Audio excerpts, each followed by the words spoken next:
Passover. And what is the Passover? The Passover is observed 14 days after the first new moon of the year of the Israelite calendar. And we can find that in the book of Luke, chapter 22, verse 1. Now the feast of unleavened bread drew nigh, which is called the Passover. 14 days after the new moon is the Passover. The book of Exodus, chapter 12, verse 17. And ye shall observe the feast of unleavened bread, for in this selfsame day have I brought your armies out of the land of Egypt.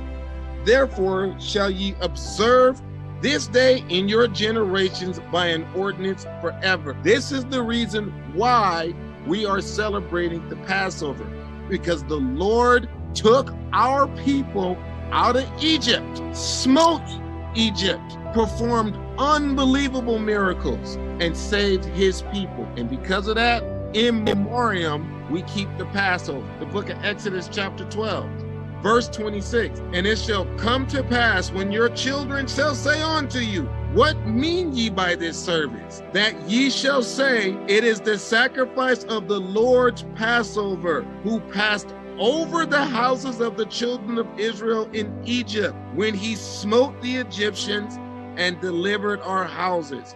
And the people bowed the head in worship.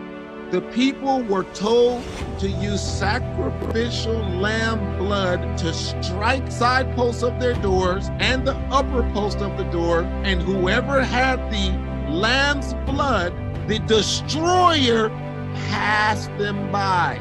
It passed over their homes and they were protected. If you did not have this, you were destroyed.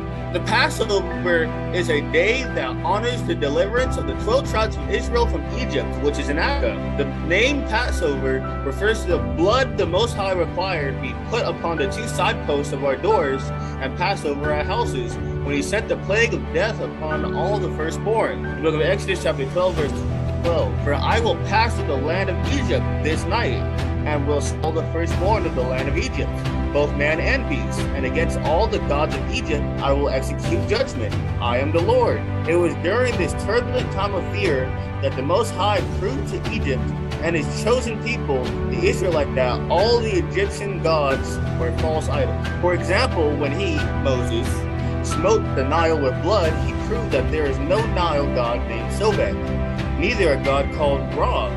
When he made darkness for 3 days, Moses, who at one time had to learn all the false idol gods of Egypt.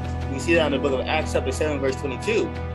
And Moses was learned in all the wisdom of the Egyptians, and was mighty in words and in deeds.